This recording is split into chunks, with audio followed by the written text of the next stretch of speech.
Another way for us to approach our definition of trig functions is by looking at the ratio of the lengths of sides on a right triangle. Here I have the triangle ACB with angle A being an acute angle. So let's take a look at this triangle for just a minute. If I'm talking about angle A, then this side over here would be opposite angle A. This side right here would be adjacent or next to angle A. And then the hypotenuse is always going to be the same on all of our triangles, so this is going to be our hypotenuse.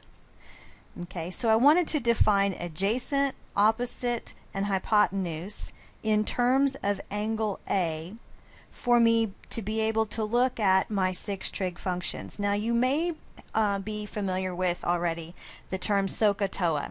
SOHCAHTOA is just a pneumatic device to help us remember how to find sine, cosine, and tangent, and it follows like this. If I were looking for the sine of angle A, then I'm looking for opposite over hypotenuse, which would be opposite over hypotenuse like this.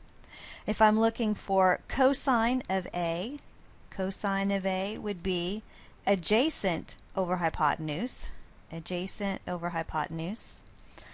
then tangent of A is the TOA part. Tangent of A is opposite over adjacent, So this again is just a way for us to be able to remember how to find sine, cosine, and tangent of a particular angle that we're looking at.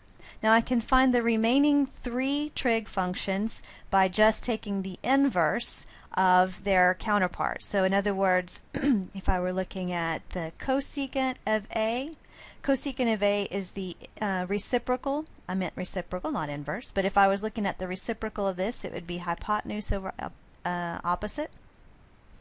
For secant of A, we look over here to cosine and we take the reciprocal here, and this is hypotenuse over adjacent.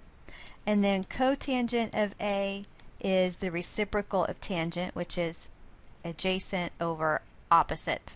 So it's just, again, it's an easy way for us to be able to remember, based on our right triangles here, defining our acute angle, and then looking at which legs would be adjacent, or which sides would be adjacent and opposite, to be able to come up with our trig functions here.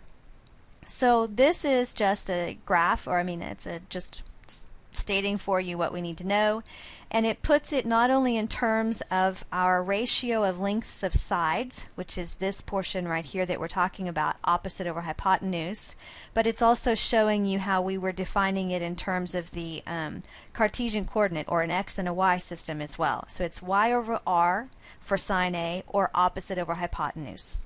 So you're going to want to definitely put this to memory. Let's practice that with this example that we have here.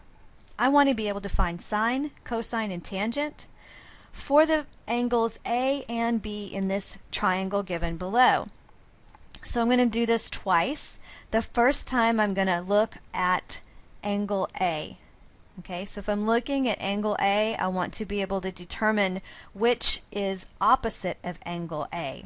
So this value over here is opposite of angle A, and 77 right here would be adjacent to angle A. And those are the 2 values that we're going to need, along with the hypotenuse, to find our functions. So the sine of A is so, like SOHCAHTOA, so it's opposite over hypotenuse, or in other words, 36 over 85.